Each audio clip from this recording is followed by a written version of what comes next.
ప్రతిపక్షంగా మేమే సెట్ చేయగలిగాం.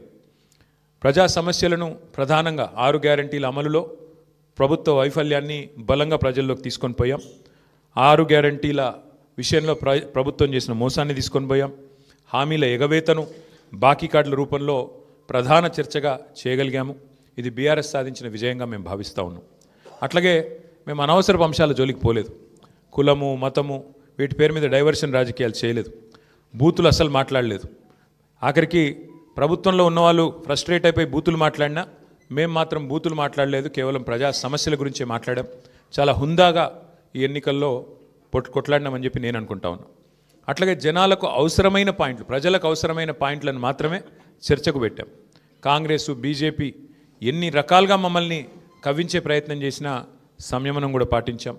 అట్లాగే మేమేం చేశాము, ఎందుకంటే ఒక 10 ఏళ్ళు ప్రభుత్వాన్ని నడిపిన ఒక జవాబుదారీ పార్టీగా, ఒక బాధ్యత గల ప్రతిపక్షంగా 10 ఏళ్ళు మీరు ఏం చేశారు జూబ్లీహిల్స్ కంటే 5,328 కోట్లతో అభివృద్ధి సంక్షేమ కార్యక్రమాలు చేశామని చెప్పి లెక్కల సహితంగా మరి ప్రజల ముందు పెట్టాము. చాలా పారదర్శకంగా పనిచేశామని చెప్పి ఎన్నికలు కూడా పోయినాం. అట్లాగే కాంగ్రెస్ ఎగ్గొట్టిన వాటిని కూడా లెక్కలతో సహా ఇంటింటికి తీసుకొని పోయాం బాకీ కార్డుల ద్వారా. అట్లాగే ప్రజా సమస్యలు, బస్సు ఛార్జీల పెంపు మీద నిరసన చెప్పాము. బస్తీ దవాఖానాలు విజిట్ చేసి ప్రభుత్వ యంత్రాంగంలో చలనం తీసుకొచ్చాము.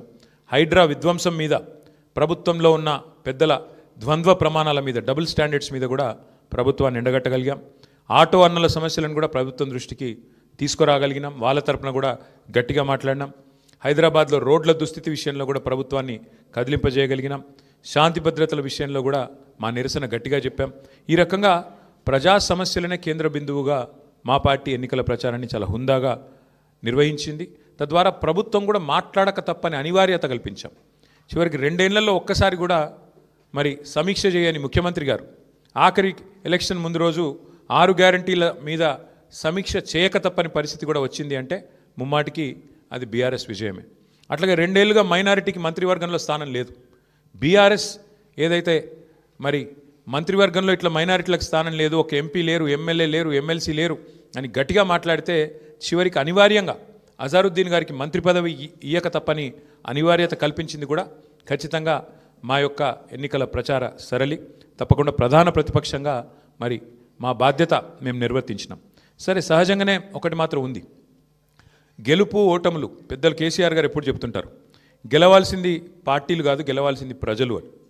మేము కూడా మనస్ఫూర్తి కోరుకునేది ప్రజాస్వామ్యంలో చర్చ జరగాల్సిందే, మీడియాలో జరగాల్సిందే, బయట జరగాల్సిందే, తప్పకుండా ప్రజల్లో కూడా జరగాల్సిందే.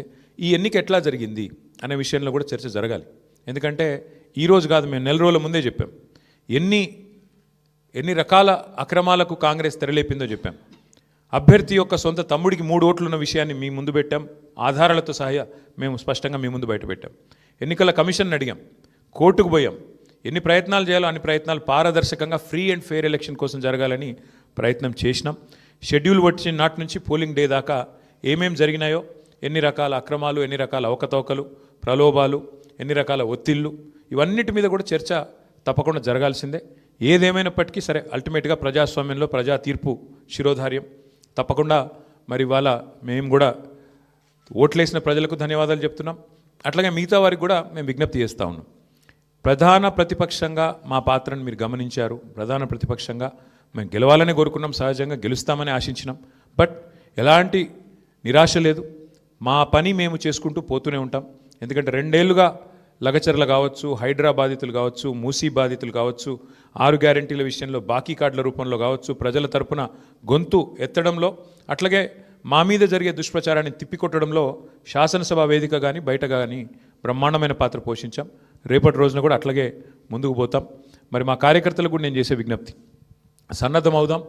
అన్ని రకాలుగా ప్రజాక్షేత్రంలో మనం ఈ ప్రభుత్వాన్ని నిలదీయడంలో సఫలమైనాం. ముఖ్యంగా మా సోషల్ మీడియాలో పనిచేసే మా తమ్ముళ్ళు చెల్లెళ్ళకు కూడా నేను హృదయపూర్వకంగా అభినందనలు చెప్తా ఉన్నాను. సోషల్ మీడియాలో మీరు చేస్తున్న పని, మీకెవరికి నేనేమి పార్టీ తరపున జీతం ఇవ్వడం లేదు, మీకెవరికి నేను ఇచ్చేదేమీ లేదు. అయినప్పటికీ వాలంటరీగా పార్టీ మీద ఉన్న ప్రేమతో, నాయకుడు కేసీఆర్ గారి మీద ఉన్న అభిమానంతో మీరు చేస్తున్న కృషి, మీరు చేస్తున్న పని ఏదైతే ఉన్నదో మనస్ఫూర్తిగా నేను మీకు కూడా ధన్యవాదాలు తెలియజేస్తా ఉన్నా. అట్లాగే మా పార్టీ కార్యకర్తలకు, మరి మా గులాబీ కుటుంబ సభ్యులందరికీ నేను చేసే ప్రార్థన, దీంతో మనం నిరాశపడవలసిన అవసరం లేదు. బాధపడవలసిన అవసరం లేదు. తప్పకుండా ముందుకు పోదాం. అట్లా అనుకుంటే ఇవాళ జాతీయ స్థాయిలో కూడా మీరు చూసినట్టయితే మరి కాంగ్రెస్ పార్టీ బీహార్లో తన ఉనికిని కోల్పోయే పరిస్థితి ఉన్నది. కాబట్టి ఇవన్నీ సహజం, గెలుపులు ఓటములు సహజం. దీన్ని ఏదో పెద్ద సెట్ బ్యాక్ లాగా చూసుకోవాల్సిన అవసరం లేదు. తప్పకుండా మరింత బలంగా వద్దాం, ముందుకొద్దాం. ఒక రబ్బర్ బంతిని గోడకేసి కొడితే ఎట్లయితే తిరిగి బలంగా వెనకకు వస్తుందో అట్లా మనం కూడా తప్పకుండా తిరిగి వెనక్కొద్దాం. పెద్దలు కేసీఆర్ గారు తిరిగి రాష్ట్రానికి ముఖ్యమంత్రిగా మళ్ళీ బాధ్యతలు చేపట్టేదాకా ఎవరి శక్తి మేరకు వారు శక్తి వంచన లేకుండా కష్టపడదామని చెప్పి మా నాయకులు కార్యకర్తలకు మరొకసారి ధన్యవాదాలు తెలియజేస్తూ, కష్టించి పనిచేసిన మా నాయకత్వం మొత్తం కూడా ఇక్కడ ఉంది. ఒక ఇద్దరు గురించి నేను ప్రత్యేకంగా చెప్పాలి. హరీష్ రావు గారు మధ్యలో పాపం వారి తండ్రి అనుకోకుండా అకాల మరణం జరిగింది. అయినప్పటికీ ఆయన ఇవాళ కూడా పూజలో ఉన్నారు. ఈ నిమిషానికి కూడా పాపం వారి తండ్రి గారికి సంబంధించిన స్వర్గపాత్రకు సంబంధించిన పూజలో ఉన్నారు.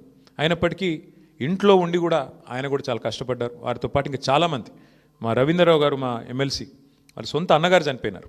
అన్నగారు చనిపోతే కూడా ఉదయం పోయి సాయంత్రం వచ్చినారు. అంటే అంత కమిట్మెంట్తో మా నాయకత్వం పనిచేసింది. అట్లా ఇంకెంతోమంది ఉన్నారు. నేను ఒకరిద్దరు పేర్లు చెప్తున్నాను, ఏమనుకోవద్దు. ఎంతోమంది నాకు తెలిసిన 2 ఎగ్జాంపుల్ చెప్పినాను. ఇంకెంతోమంది తమ తమ కుటుంబాలను వదిలేసి దీపావళి కూడా పోకుండా మా నాయకులు హైదరాబాద్లోనే ఇక్కడే ఉండి దీపావళి పండుగ కూడా పోకుండా కుటుంబంతో ఉండకుండా జూబ్లీహిల్స్ నియోజకవర్గంలోనే మకాం వేసి పనిచేసినారు. వాళ్ళందరికీ కూడా నేను శిరస్సు వంచి ధన్యవాదాలు తెలియజేస్తా ఉన్నా. సరే, దీన్ని ఒక చిన్న సెట్ బ్యాక్గా చూస్తాం తప్ప ఇంకోటి కానీ కాదని మళ్ళొకసారి తెలియజేస్తూ, పత్రికా మిత్రులు కూడా అందరూ సహకరించారు, మా ఇంటర్వ్యూలు తీసుకున్నారు, ప్రజల వాణిని కూడా వినిపించారు. మీకు కూడా ప్రత్యేకంగా మీడియా కూడా ధన్యవాదాలు తెలియజేస్తూ మీ అందరికీ నమస్కారం. Thank you. ఏమైనా అడగదలుచుకుంటే అడగచ్చు, లేదంటే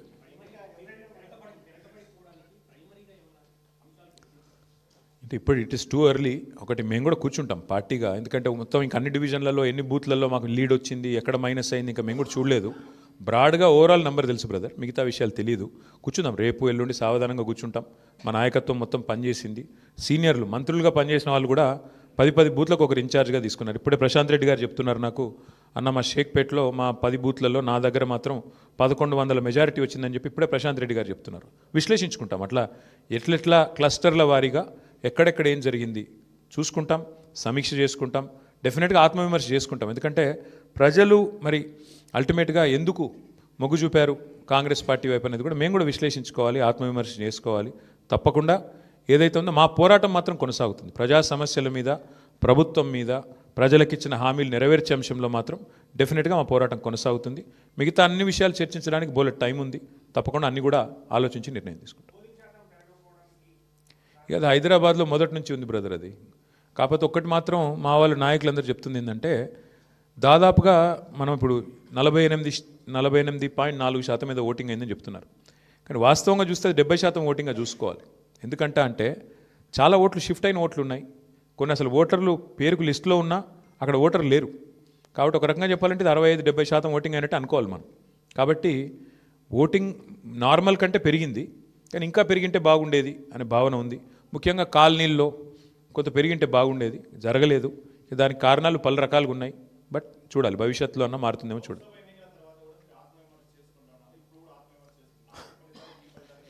చాలా తేడా ఉంది కదా బ్రదర్. ఇప్పుడు స్పష్టంగా ఈ ఎన్నికలతో ఏం తెలిపోయింది, ఈ రాష్ట్రంలో, తెలంగాణ రాష్ట్రంలో కాంగ్రెస్ ప్రభుత్వానికి, కాంగ్రెస్ పార్టీకి ఒకే ఒక్క ప్రత్యామ్నాయం బీఆర్ఎస్ అని ప్రజలు తేల్చి నిర్ద్వందంగా తీర్పిచ్చారు. దాదాపు నాకున్న అవగాహన మేరకు మాకు 38-39% ఓటు వచ్చినట్టుంది. ఇప్పుడు కూడా ఇంకా ఫైనల్ అయినట్లేదు.